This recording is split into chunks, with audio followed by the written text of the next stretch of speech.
Bom dia, boa tarde, boa noite, você que nos acompanha aqui no Mentalidade Protagonista. Nesse episódio, a gente recebe a Elisa Simões, uma executiva que vem traçando uma carreira brilhante e hoje ela é CEO do grupo Wiser Educação, que reúne aí o Wise Up, Number One, Meu Sucesso, Buzz, Editora, enfim, uma empresa em franco crescimento. E ela, uma mulher, uma mãe, né, que vem tratando e tendo essa carreira tão brilhante, compartilha com a gente hoje alguns dos ensinamentos que ela vem tendo, dos aprendizados, desculpe, que ela vem tendo ao longo dessa carreira. E tenho certeza que para nós, sim, vai ser de grande ensinamento aí esse bate-papo com a Elisa, que aceitou o nosso convite para conversar nessa noite de hoje. Maravilha! Quero também desejar boas-vindas a todos os protagonistas que estão aqui conosco nessa sala e também todos que estão nos ouvindo e nos assistindo. Elisa, quero agradecer a sua presença aqui conosco. A gente sabe como é um desafio, como a sua agenda é complicada, então você conseguir reservar esse espaço para estar aqui com a gente, compartilhar um pouco da sua experiência. Muito, muito obrigada mesmo. Tenho certeza que nós vamos ter aqui um bate-papo muito rico e que vai nos inspirar. E eu queria pedir para você, Elisa, começar contando um pouco como é que foi o início da sua carreira, né? Mulher, quer dizer, como é que você foi escolhendo a profissão e abraçando as oportunidades que te trouxeram até hoje uma posição de tanto destaque. Obrigada, Paola. Obrigada, Marcela. É um prazer estar aqui com vocês.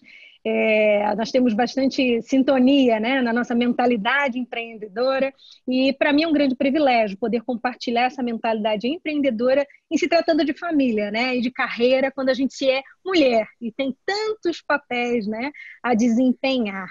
Bom, eu comecei aos 18 anos, né, trabalhando como estagiária, depois eu fui auxiliar administrativo, mas a minha história na Wiser Educação, que primeiro era na Wise Up Franchising, começou em janeiro de 1996. Há 23 anos, eu entrei como trainee de atendimento ao aluno, fazia esse atendimento. É engraçado que agora eu me dei conta que essa semana eu vou fazer 23 anos de casada também.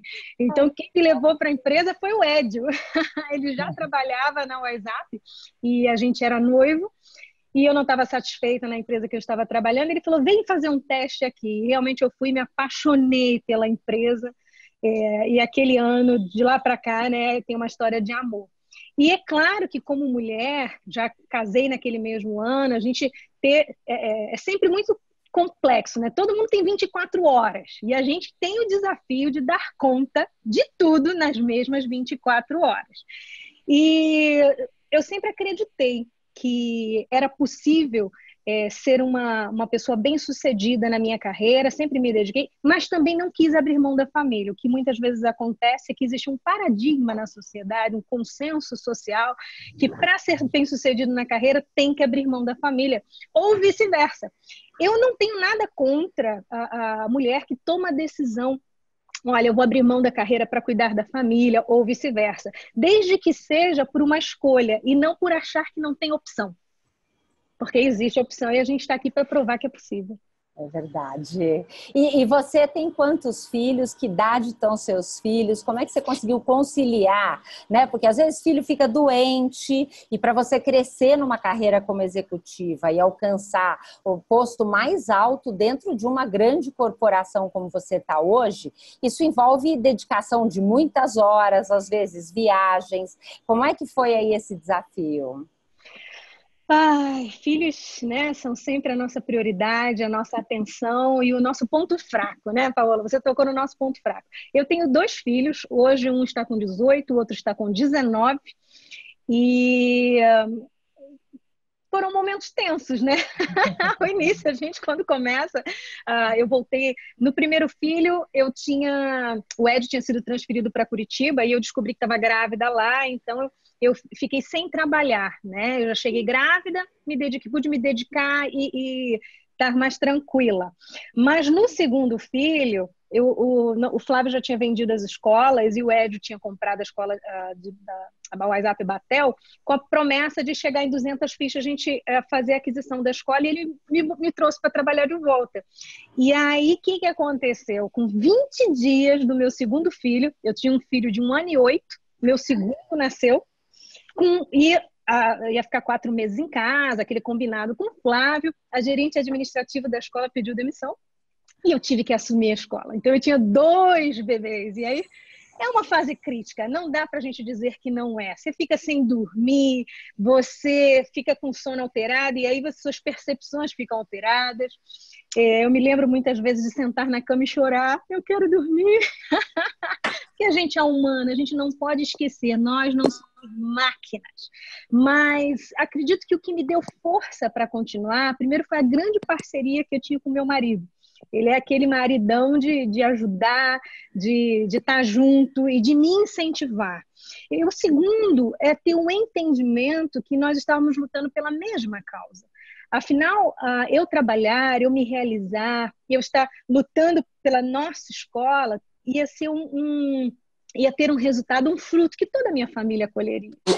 Então, nos momentos de maior tensão, nos momentos de maior dificuldade, crer que aquilo ia ser o melhor a médio e longo prazo foi me dando forças. Mas sim, tive que muitas vezes ficar sem dormir, alterar horários, chorar, mas não larguei o osso. Eu continuei. Muito bom. E aí, assim, quando foi que você teve o convite para voltar a trabalhar no grupo como um todo? Você fala agora depois da venda e da recompra? Porque você voltou na recompra, foi isso?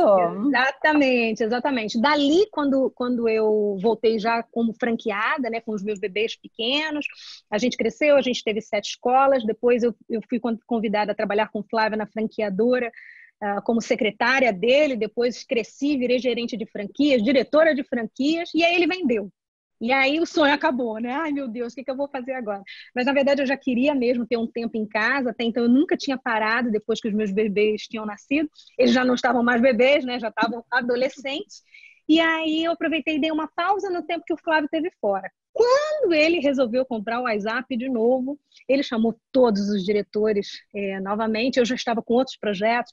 É até curioso, o meu projeto, na época que o Flávio me chamou, era ser coaching de família. Eu queria ser coaching de família, porque eu já tinha dentro de mim esse desejo de ajudar as pessoas a conviverem em família, né? A gente acha muitas vezes que família é algo orgânico, que é só o amor e tudo bem. Não, tem que ter planejamento, tem que ter estratégia, né? O amor precisa de suporte. Eu já queria compartilhar minha experiência, meu conhecimento como coach de família. E aí o Flávio convidou e eu voltei. Só que não voltei mais como diretora de franquias. Ele me trouxe numa posição de diretora executiva, onde eu estaria responsável por reestruturar os processos e as pessoas, né, da empresa, levar a empresa de volta para Curitiba. Foi um grande desafio na minha carreira, assim. Deu um medinho, assim, mas eu falei, vamos embora, né? Se o Flávio está apostando que eu consigo, vamos lá.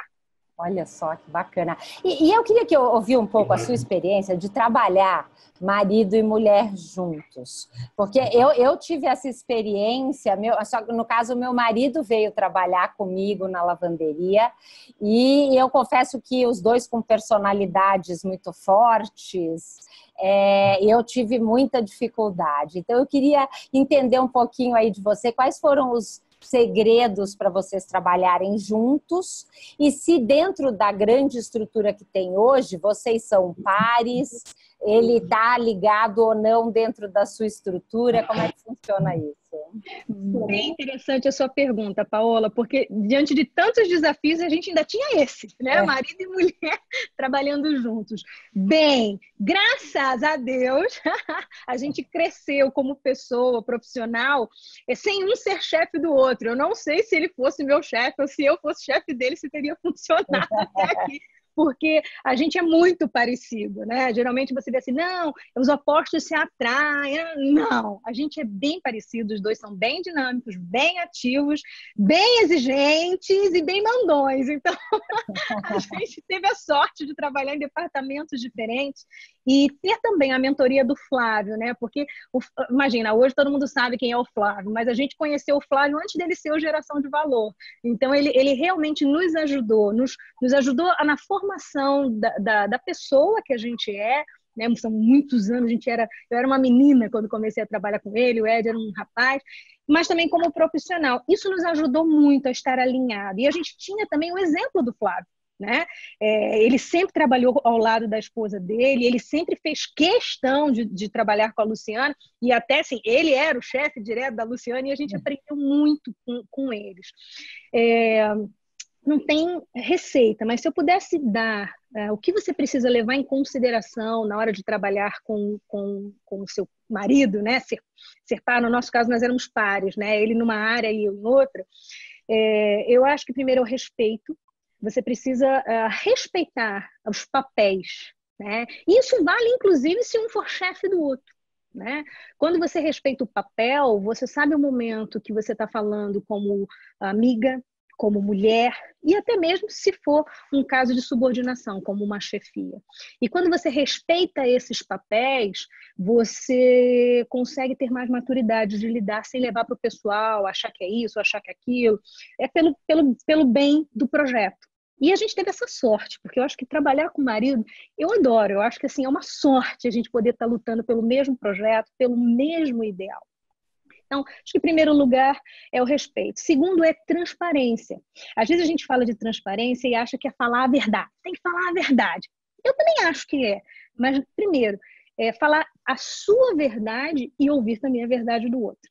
E segundo, ter o jeito de falar a verdade. Então, é claro que nesses 23 anos trabalhando ao lado dele, teve momentos em que a gente sentou, não, isso aqui não foi legal, ou isso, aqui.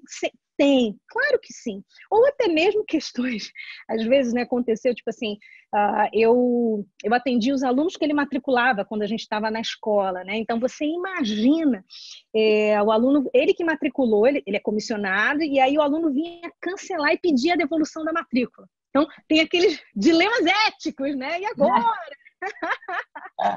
Meu Deus, né? Tipo assim, eu tô vendo a comissão do meu marido caindo. Esse respeito e uma coisa que a gente aprendeu também é não compartilhar informações que não dizem respeito ao outro. Então, ele jamais sabia por mim que uma matrícula dele caiu. Ele só sabia no dia do pagamento que a administração informava.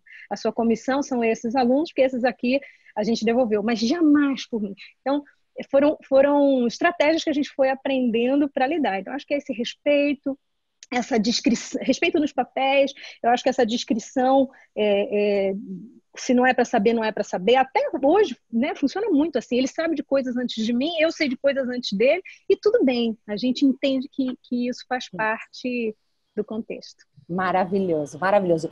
Porque a gente vai fechar uma primeira parte do nosso bate-papo e depois nós vamos abrir para as perguntas dos protagonistas que estão aqui na sala e a gente faz um bate-papo maior ainda. Mas só para fechar, eu queria ouvir um pouco de você, porque assim, a gente escuta muito a questão dos preconceitos em relação à mulher no mundo corporativo. Eu, na minha experiência, trabalhando em lavanderia industrial, eu trabalhei num ambiente muito masculino. Nunca tive muita dificuldade nesse ambiente, até que eu comecei a galgar posições de destaque, de sucesso na minha carreira profissional. E aí eu comecei a viver na pele um preconceito velado e algumas estratégias que você percebe, desde, por exemplo, alguma parceria, uma sociedade, uma fusão de duas empresas, onde eu era dona de uma e o homem era dono de outro, e que no fim a coisa não evoluiu. Algo me diz que é o fato de ser homem e mulher também influenciou. Eu queria ouvir um pouco a sua experiência conforme você foi galgando posições de destaque. Imagine quando o Flávio te convidou para ser diretora executiva e daí para cima. Como é que foi? Você já viveu isso? Olha, para ser bem sincera, Paola, eu não percebi isso na minha jornada. A não ser a empresa, o Flávio sempre foi um grande incentivador da mulher. Quando ele começou a empresa, a mãe dele trabalhava na empresa, a esposa dele trabalhava, e ele sempre realmente deu muito espaço para as mulheres. É óbvio que, se você vai para ver, até hoje, o nosso board de diretores, eu sou a única mulher. Então, é um fato, eu sou a única mulher. Mas um fato talvez interessante que tenha me dado esse espaço e esse respaldo quando eu retornei como diretora executiva, é que eu fui a última gerente a entrar. Os nossos diretores, a maior parte, já eram diretores quando eu entrei na franqueadora. Então, quando eu entrei como secretária do Flávio, já tinha o diretor de operações, o diretor de ensino, o diretor disso, o diretor de marketing, e eu acho que todos eles acompanharam minha evolução e o meu crescimento. Então, eu cheguei até diretora de franquias. Quando eu retornei, eu acho que foi um pouco natural eles me receberem bem, porque eu já dialogava. E o meu departamento, que era a diretoria de franquias, era como a diplomacia dentro da empresa. Eu intermediava os interesses das diretorias com o Flávio, com os franqueados. Então, eu acho que foi meio natural eles me receberem como essa diplomata que agora vai fazer as coisas acontecerem. O Flávio não me trouxe de volta sobre ninguém. A gente voltou todo mundo no mesmo patamar, né? Mesmo todos eram diretores, mas eu acho que eu tenho uma natureza um pouco bem diplomática, né? E de alguma maneira fácil. Eu acho que eu gosto muito de honrar as pessoas, dar espaço. Eu acho que foi naturalmente acontecendo, enfim, conquistando esse espaço junto a eles. Quer dizer que conquistou pela sua competência, né? Eu acho que isso é mais importante. Com certeza, com certeza. Mas vamos dizer, ao longo do caminho tinham muitas mulheres. Por que você acha que não tinham outras diretoras que alcançaram? Quer dizer, o que acontece? Qual é o preço que a mulher não está disposta a pagar e que acaba normalmente ficando no meio desse caminho? Eu acho que um dos obstáculos é o paradigma que as mulheres em geral têm de que se forem crescer na empresa vão ter que pagar um preço caro na família e aí é melhor nem crescer. E eu acho que isso acontece sim. Por falta de informação, falta de estratégia, algumas mulheres preferem nem tentar. E não, porque, ai meu Deus, o que eu vou fazer com o filho, com a criança? E aí acabam não se lançando, quando na verdade tem que se lançar, né? E criar estratégia, avançar e evoluir. Por isso que eu acho que o mundo precisa de referências. Eu estou aqui para dizer, é possível, né? Você está aí, enfim, mais mulheres que mostrem que é possível. Segundo, a gente também tem que considerar que, historicamente, a mulher está no mercado de trabalho há menos tempo que o homem. Né? Então, a gente está conquistando, a gente está avançando, e eu sei que em breve nós teremos muitas mulheres CEOs de empresa, enfim, como diretoras executivas em grandes postos, mas existe realmente a questão histórica. Nós estamos há menos tempo no mercado de trabalho, temos ainda menos referências de mulheres que conseguiram, porque isso também inspira. Quando você vê a outra conseguindo, eu também vou, vamos lá. Acho que a gente precisa um pouco mais. E talvez o próprio... A gente tem que reconhecer que, por mais que a gente tenha avançado na mentalidade, a nossa cultura é uma cultura de machismo, de patriarcado. Então, eu acho que talvez um patrão, né, pensa, poxa, eu vou empregar a mulher, ela vai engravidar, ela vai pedir demissão depois que tiver filho, então, vou fazer um investimento alto nessa colaboradora para ela sair. Então, eu acho que tem um pouco, sim.